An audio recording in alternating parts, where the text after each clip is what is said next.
então, para a gente terminar logo esse conteúdo por hoje.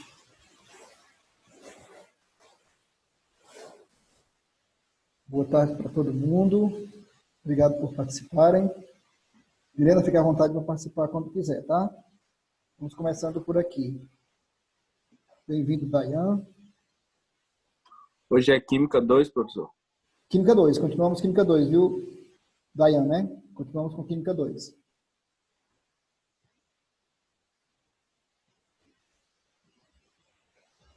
Hoje nós vamos terminar esse assunto entropia e energia livre.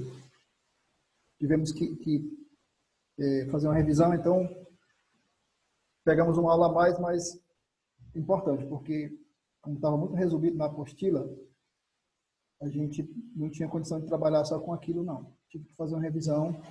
E aí hoje a gente encerra esse assunto. E amanhã eu já vou tratar da aula 5, que é tema novo, soluções. Olá, Gabriel. Ô, professor. Ok, pessoal. Então, vamos direto ao nosso ponto. Como eu disse para vocês, eu precisei fazer aquela revisão, porque, como vocês vão ver aqui, o nosso assunto estava muito resumidozinho na apostila. Então, para não prejudicar vocês, a compreensão de vocês, eu fiz a revisão e enviei o material para vocês. Aí hoje eu vou só fechar aqui esse assunto. Vamos resolver alguns exercícios propostos. Eu já preparei todos os exercícios propostos com a solução para enviar para vocês junto com a aula mais tarde, tá bom? Muito bem, então vamos ver se agora a gente consegue entender melhor esses conceitos. Eu quero falar de 3 coisas muito importantes para você conseguir dominar bem esse assunto no nível do ensino médio, tá, pessoal? Então, primeiro, eu vou seguir aqui a ordem do texto de vocês. Isso aqui é a aula 4 do segundo caderno, tá, gente? Então, primeiro, o conceito de entropia. O conceito de entropia é um conceito bastante técnico. Reconheço que às vezes é difícil até de traduzir, mas hoje, com a nossa revisão, eu poderia falar assim para vocês, para ficar bem fácil de vocês entenderem. A entropia é uma grandeza termodinâmica. Toda grandeza, ela mede alguma coisa. O que a entropia mede, professor? A entropia mede quão desorganizadas estão as partículas de um sistema. Então, se eu tenho 1 litro de água na forma líquida e a mesma quantidade de água, a mesma quantidade de moléculas de água na forma sólida, deduzo eu que a entropia da água na forma líquida é maior, porque há um grau de liberdade maior na água líquida do que no gelo. Entendi, professor? Então, se eu comparar a mesma quantidade de moléculas agora na forma gasosa, na forma de vapor d'água, então a entropia dessas moléculas na forma de vapor d'água é ainda maior. Exatamente. Você entendeu bem? À medida que aumenta o grau de liberdade das partículas do sistema, vai aumentando a entropia. Tá, gente? Esse é um primeiro conceito que já fica para vocês. Isso resolve muitas coisas. Só você entender isso já resolve muitas coisas. Ok? Tranquilo, pessoal? Muito bem. Segundo conceito importante para você dominar esse campo aqui, vai ser o conceito que vem logo a seguir, que é o conceito de energia livre. Energia livre. Também é uma grandeza termodinâmica, assim como a entropia. Só que, naturalmente, como é uma outra grandeza, vai medir outra coisa. Vai medir o quê, professor? A energia livre, pessoal, ela mede a espontaneidade de um processo. Como assim, professor, espontaneidade? Há processos que, para ocorrerem, sejam eles físicos ou químicos, você precisa dar uma ajudinha, fornecer uma dose extra de energia. E há processos que ocorrem sem que haja aporte de energia. Professor, como assim? Me dá um exemplo. Pronto. Se eu tiver com uma pedra no alto de uma montanha e abrir a mão, espontaneamente essa pedra cai. Eu não preciso empurrar uma pedra do alto de uma montanha. Por quê? Porque o campo gravitacional espontaneamente arrasta esse objeto, a pedra, para o nível mais baixo, para o nível inferior. Isso é um processo espontâneo. É um processo que acontece ainda que não haja energia externa auxiliando. Agora, se eu tiver com essa mesma pedra na base da montanha, querendo chegar até o topo, eu vou precisar obrigatoriamente fornecer energia para que essa pedra suba. Então, não é um processo espontâneo. Esse é um exemplo bem básico, eu reconheço, mas você pode estender esse exemplo para muitas situações, tanto na física quanto na química. E até em outros campos, né? Até em outros campos. A biologia, por exemplo, é um campo onde você pode aplicar o conceito de energia livre. Por exemplo, uma célula, naturalmente, por um processo absolutamente natural, ela vai se desintegrar. Uma célula tem um tempo de vida previsível, seja de que tecido for. Então, o processo de morte celular é um processo espontâneo. Né? Um processo espontâneo. O simples fato de o tempo passar já indica que aquela célula terá que ser substituída por outra. Tá, gente? Para que eu evite que isso aconteça, eu preciso atuar no sistema contra essa espontaneidade. Então, eu posso até prolongar o tempo de vida de uma célula, mas eu faço isso contra um movimento espontâneo de deterioração. Um pedaço de carne, ele tende a se decompor, a apodrecer. Eu posso até colocar na geladeira, salgar, para que isso demore mais a acontecer. Mas aí eu vou estar atuando contra um processo que é espontâneo. Então, eu poderia passar aqui a aula toda falando para vocês que existem processos espontâneos e processos não espontâneos, mas eu sei que vocês já entenderam isso. Então, o que a energia livre indica para mim? Ela é um número que vai dizer se o processo é espontâneo ou não. Como nós já vimos na parte da revisão, quando o sinal da energia livre for negativo, indica um processo espontâneo. Quando o sinal da energia livre for positivo, indica um processo não espontâneo. Basicamente, você só tem que fazer aqui um cálculo para achar o sinal dessa moça. Beleza, pessoal? Tudo bem até aí?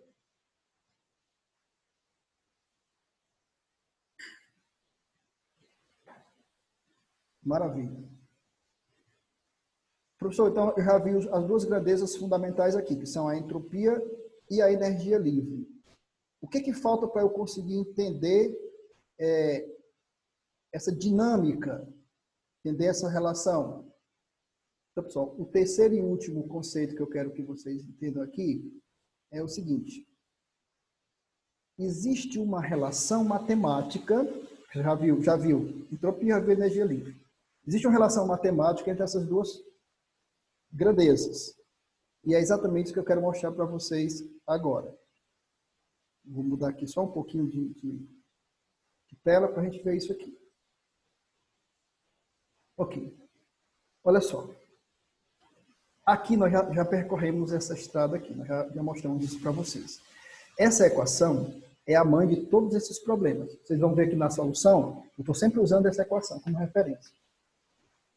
Essa equação, ela traz justamente a ferramenta matemática que eu preciso para dizer se o sinal vai ser positivo ou se vai ser negativo para a energia livre. Porque se a variação de energia livre for positiva, o processo não é espontâneo. Se for negativo, o processo é espontâneo. Então, eu só preciso calcular isso. Então, eu quero que você entenda esse operador matemático, como é que ele vai funcionar para nós. O sinal da variação da energia livre, obviamente, depende da variação de entalpia, nossa velha conhecida, e da variação de entropia que nós estamos conhecendo agora. Mas depende também de uma variável importante, que é a temperatura. Temperatura sempre em Kelvin, tá, gente? É sempre bom lembrar isso. Certo? Isso quer dizer que eu resolvo essa equação.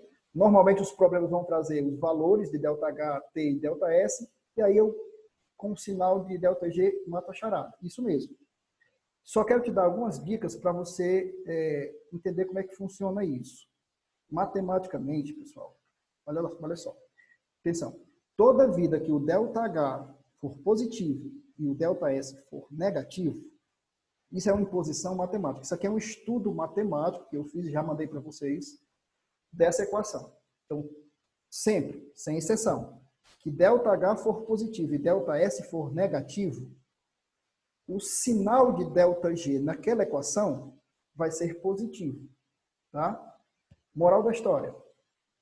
Sempre que o ΔH for positivo e o ΔS negativo, o processo será não espontâneo. Se nós invertermos o quadro, se ΔH for negativo e ΔS for positivo, aí sempre o processo será espontâneo. Por quê, professor? Porque o ΔG obrigatoriamente será negativo. Digo para vocês, isso é uma questão de interpretação matemática dessa relação, né?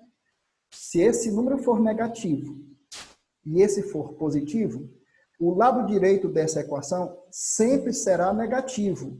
E, portanto, o ΔG vai ser menor do que zero, a reação é espontânea. O fenômeno é espontâneo. Então, nessas duas primeiras linhas, não há exceção. Nas duas últimas, aí você vai ter que fazer o cálculo.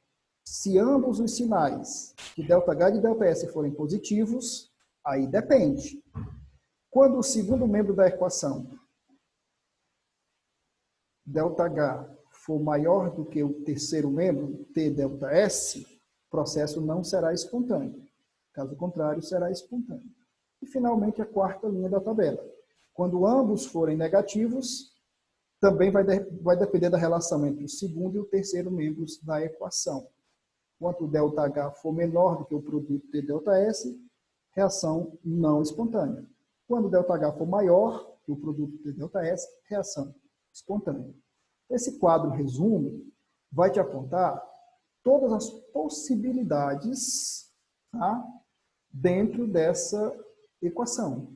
O que você vai poder encontrar dentro dessa equação? Todos os possíveis valores de ΔH, todos os possíveis valores de ΔS e o que isso vai significar para o valor de ΔG. Tá bom, gente? Então, eu vou parar aqui o compartilhamento. Esse era o resumo, digamos assim, que você chegar assim, apressadamente numa aula de química, professor, vou dar em 10 minutos o que é que eu preciso saber para resolver as questões sobre entropia e energia livre. Pronto, era isso. Conceito de entropia, conceito de energia livre, relações matemáticas entre essas duas grandezas. Podemos ir para a solução dos problemas agora? Tudo bem?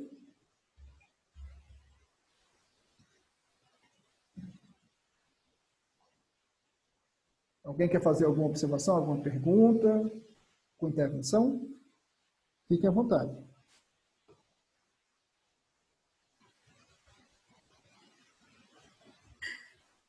E aí, professor? Pois não, pode perguntar. Naquela parte que o senhor estava falando sobre o ΔS, né? Certo. Quando os sinais forem diferentes, é uma espontânea, e quando eles forem iguais, é uma não espontânea, ou é o contrário? Acabei me confundindo aqui todinho. Pronto, vamos lá. Você quer saber o seguinte, quando os sinais de ΔH e ΔS forem iguais e quando forem diferentes, não é isso? É. Pronto, vamos voltar lá então. Vamos repetir aqui, ó. Isso é importante, viu, Gabriel? Muito boa a sua intervenção.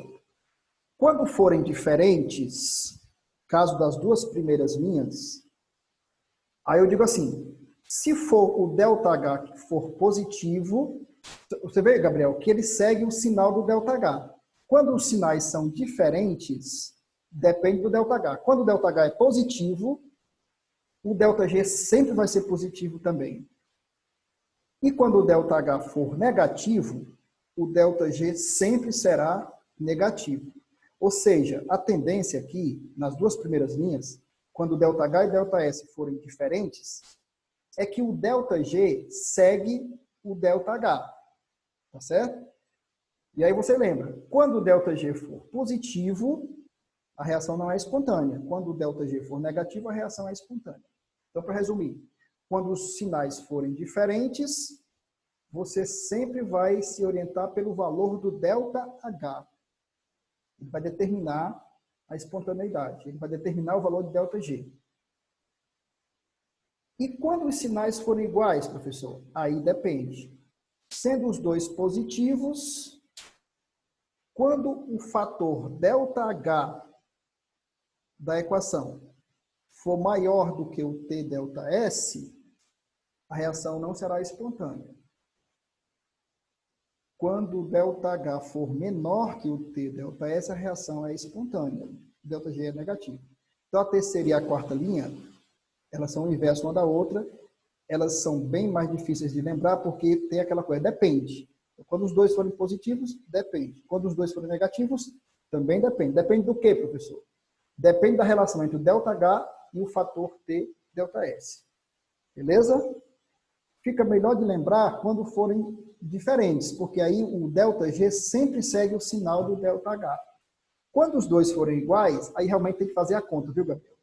Essa tabela é boa porque normalmente os valores de ΔH e ΔS são diferentes. Aí você olha para o sinal do ΔH e já mata o sinal do ΔG sem ter que fazer a conta. Beleza?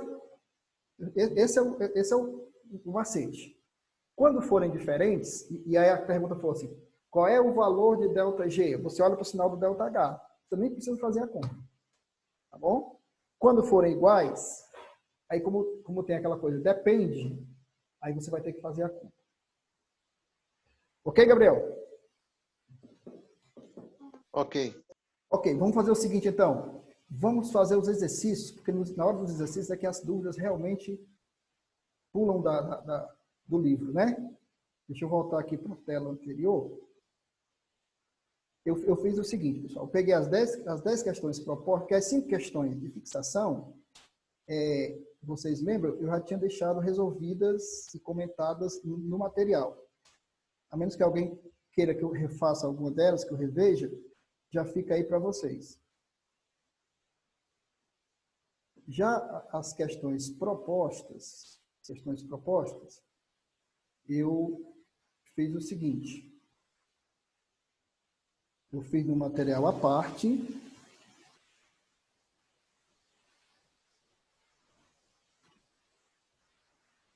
Vou procurar por ele aqui. E aí eu vou mandar esse material para vocês ainda hoje.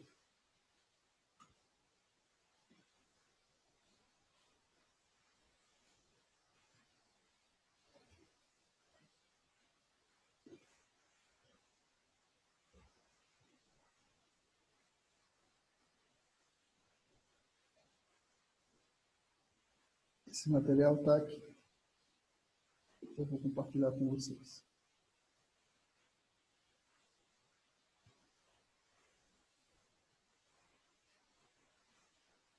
Pronto. Essas questões aqui são 10 questões. São os exercícios propostos que começam na página 111, salvo o melhor juízo. É isso mesmo, exercícios propostos, página 111. Então, se você tiver com o seu livro aí, eu vou seguir a ordem, tá?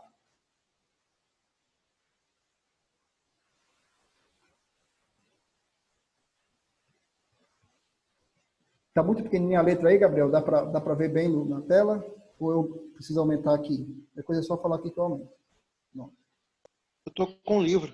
Tá com o livro, né? Pronto. É porque aqui vai ter algumas soluções, aí se você, tá? Se você precisar, é só dizer, professor, aumenta um pouquinho a letra. Tá? A primeira questão, e aí vocês podem interromper, professor, não entendi o que significa isso aí. Primeira questão fala da sacarose, né? Sacarose. E ela é bem tranquila, essa primeira questão. Você precisaria balancear a equação. E olha como a pergunta sobre energia livre vai ser fácil, pessoal. Quanto ao balanceamento, é bem tranquilo, você pode balancear pelo método direto. Quem é X? Você olha para a esquerda, são 12 carbonos.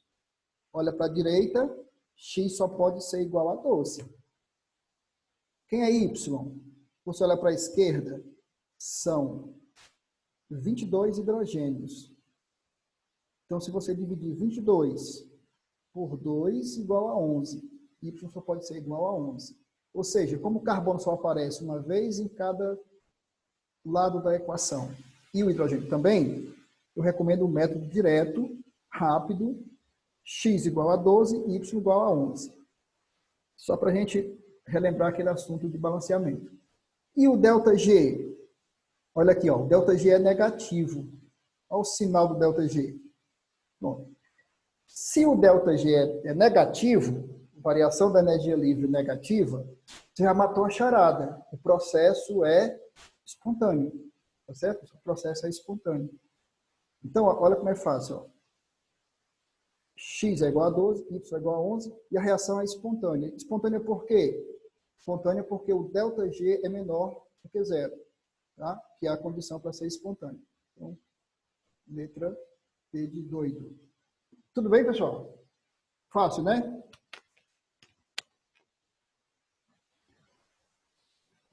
Podemos? Próxima. Então, eu vou deixar esse material, eu vou mandar esse material para vocês no final da aula, quando eu mandar o vídeo da aula. E aí eu vou mandar esse comentário aqui também, ó. O balanceamento pode ser feito pelo método direto, a reação é espontânea, dado que ΔG é menor do que zero. Caso você tenha alguma dúvida aí. Segunda questão. Essa vai dar um pouquinho mais de trabalho, porque tem umas continhas para fazer aqui, ó. Mas vamos lá. Cuidado que essa questão pede. A questão ela está ficando obsoleta porque ela pede o incorreto. Normalmente as questões não fazem mais isso. Mas enfim. Quanto mais exotérmica for uma reação, e ao mesmo tempo, quanto maior for o aumento da entropia, mais espontânea será a reação.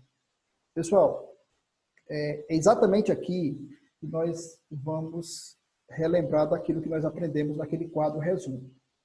O que significa quanto mais exotérmica... Opa, falhou um pouquinho aqui a internet, vou repetir. Então, eu dizia, o que significa quanto mais exotérmica for uma reação? Significa que o valor de ΔH é alto e é positivo. Tá certo, gente? Quando ele fala assim, quanto mais exotérmica for uma reação, significa que ΔH... aliás, deixa eu me retificar aqui.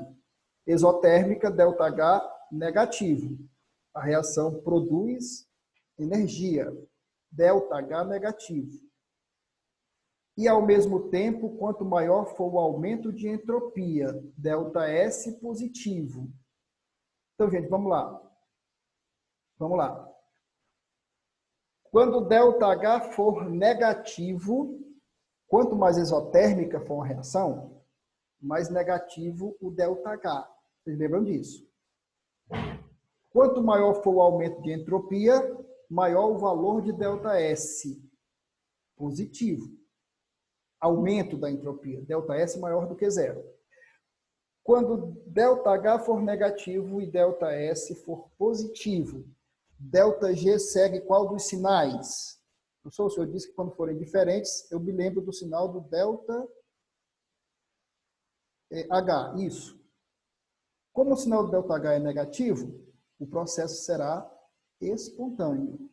E quanto maiores forem esses valores, mais espontâneo o processo.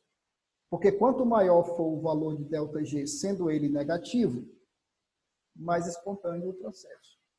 Ou seja, nesse item A, que está correto, e nós não estamos procurando o correto, estamos procurando o incorreto, você aplica aquele quadro resumo. Ok? Beleza, Gabriel? Entenderam por que eu mostrei aquele quadro resumo? Por que eu destaquei aquele quadro resumo? Porque na hora que você sabe o valor de ΔH, e ali naquele caso é negativo, e o valor de ΔS, que é positivo, você já sabe que o processo é espontâneo, porque o sinal do ΔG segue o sinal do ΔH. Está claro isso? Está muito confuso? Me dê um feedback aí.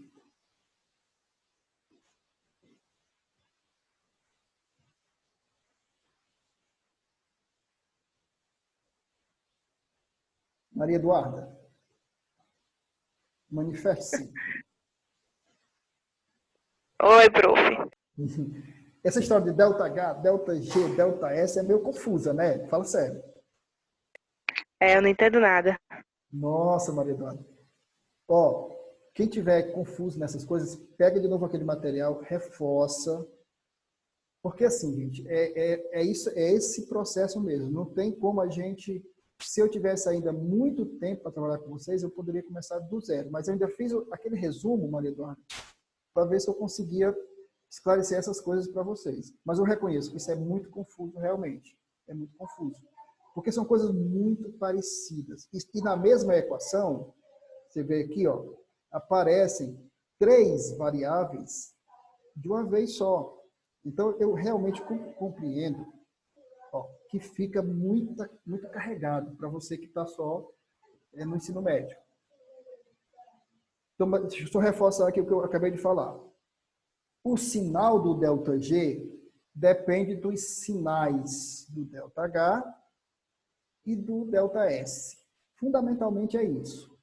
Quando você tem os valores em números, tranquilo, você consegue resolver. Você substitui os valores aqui na equação e encontra o valor de ΔG. Maravilha. O problema, gente, é porque às vezes as questões não dizem quais são os valores. Eles só dizem assim, esse aqui é negativo, aquele ali é positivo. Ou esse aqui é positivo, aquele ali é negativo. Então, por que eu preparei esse quadro resumo para vocês? Para essas situações. Quando você não sabe nem o valor de ΔH, nem o valor de ΔS, mas sabe pelo menos os sinais, já dá para você resolver a questão. Então, aquele exercício diz que o ΔH é negativo. Por que o ΔH é negativo? Porque a reação é isotérmica. E que o ΔS é positivo. Por que o ΔS é positivo? Porque a entropia está aumentando. Então, toda vida que o ΔH for negativo e o ΔS for positivo, o sinal do ΔG será negativo. O que significa? Que a reação é espontânea. Então, é por aqui que você tem que caminhar. Eu sei que é uma caminhada, às vezes, né, penosa, mas é essa a pegada. Ok? Agora, Eduardo, depois você rever aí, faz sentido. No final das contas, faz sentido. Bom, então o item A, como eu dizia, ele está correto. O item A está correto. Como eu estou procurando o incorreto, eu vou atrás agora dos outros.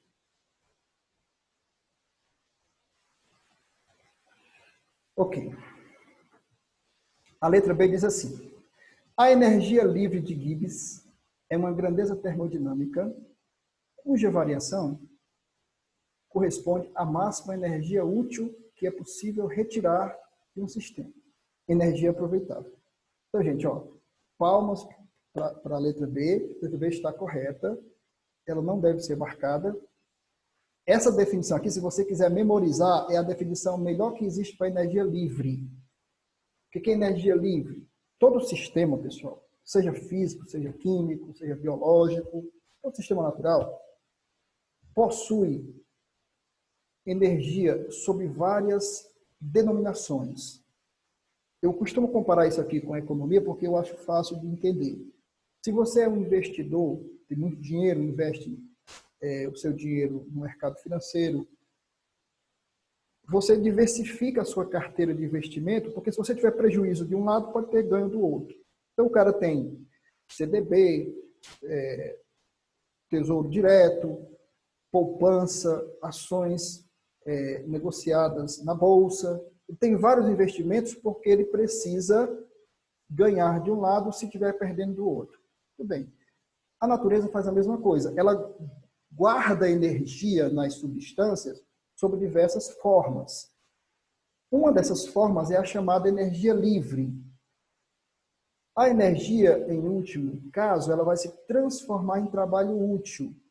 Toda vida que a energia é acionada, um trabalho é realizado com ela. A energia só serve para isso, para realizar trabalho.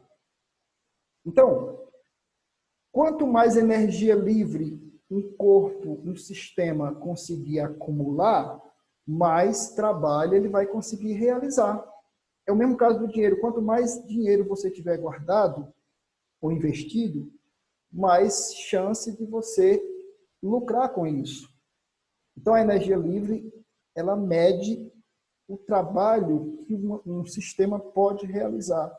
Quanto maior for a energia livre, maior será o trabalho útil e poderá ser retirado desse sistema. Perfeita definição de energia livre na letra B. Vamos adiante. Tem uns que são fáceis, ó. Se o ΔG for positivo, a reação é dita não espontânea. Olha aqui, Maria Eduarda. Às vezes, você não precisa aprender tudo para resolver uma questão. Esse item C é a expressão do que eu acabei de falar. Toda vida que o ΔG for positivo, a reação é dita não espontânea. Então, você não marca a letra C. Você vai marcar a letra D. Sabe por quê? Ó, letra D está incorreta, pessoal. Letra D está incorreta. Como eu disse para vocês, ó, porque eu sei que esse assunto dá trabalho para vocês, eu deixo tudo comentadinho aqui embaixo. Ó.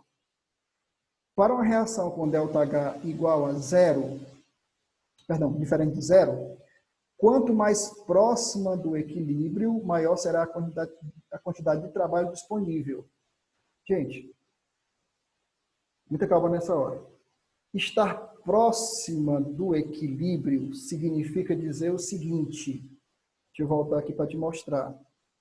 Ó, quando o ΔG for igual a zero, o sistema está em equilíbrio. Significa que ele nem tende para a espontaneidade, nem tende para a não espontaneidade. Então, à medida que o ΔG se aproxima de zero, tá? Significa que a energia livre nem está aumentando e nem está diminuindo. E daí, professor? Ora, gente, se não está aumentando nem diminuindo a energia livre, não está sendo realizado o trabalho. Acabei de falar para vocês que a energia livre, ela vai cedo ou tarde se transformar em trabalho. Se o sistema está se aproximando do equilíbrio, ele não está realizando trabalho. Para realizar trabalho, ou a energia livre precisa estar aumentando ou diminuindo para estar ocorrendo o trabalho. E aqui diz que quanto mais próximo do equilíbrio, maior será a quantidade de trabalho disponível. Negativo. Quanto mais próximo do equilíbrio, menor a quantidade de trabalho disponível que pode ser utilizado. Como você quer marcar o item incorreto, você vai marcar o item D. Eu sei por que o item A está correto. Olha aqui, ó, eu vou terminar essa aqui e depois a gente vai deixar o material para vocês deliciarem aí. Ó, gente, quando eu aplicar a equação ΔG igual a ΔH menos T ΔS, e lembre-se, antes de fazer a subtração, faça a multiplicação, tá? Dá a impressão que é ΔH menos T, mas não tem o parênteses na fórmula, mas me permitam colocar aqui só a título de didática. Primeiro o produto, depois a subtração.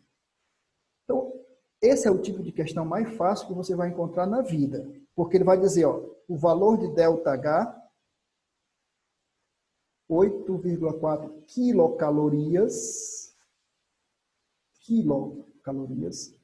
Por isso que eu transformei em 8.400 calorias, que são 8,4 quilocalorias. Ele vai trazer o valor de ΔS, 37 calorias. Aqui não precisa mais transformar, já está em calorias. E você vai pegar simplesmente esses dois valores e jogar nessa fórmula. ΔH, né? ΔH 8.400, ΔS 37. Tá? Quando é que o produto TΔS, né?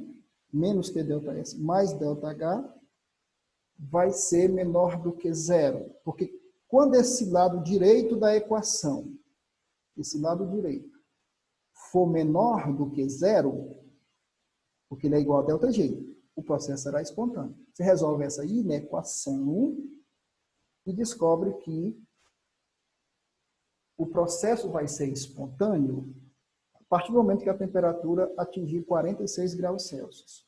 duas observações importantes.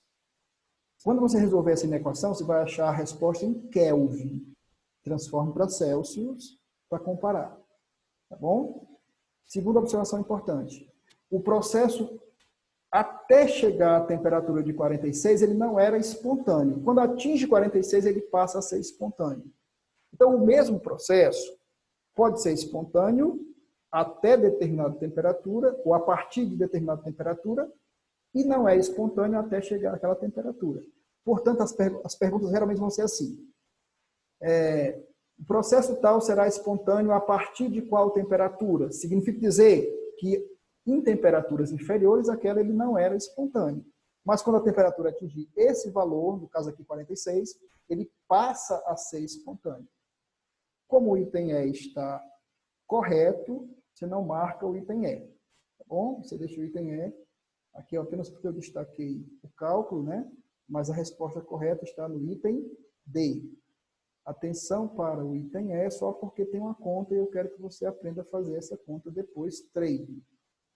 Então, pessoal, todas as questões vão estar resolvidas para vocês, eu vou destacar as respostas, cálculos feitos, observações necessárias acrescentadas para vocês, como eu disse, se deliciarem. Beleza? O tempo passa rápido, a nossa aula vai terminar daqui a pouco.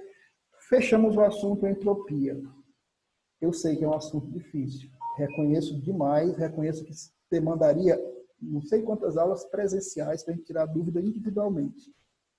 Eu pergunto a vocês, as 3 aulas sobre entropia ajudaram a melhorar pelo menos o quadro sobre o que significa isso? Pode ficar à vontade. Show, valeu. Teve um joinha aqui. Quem mais?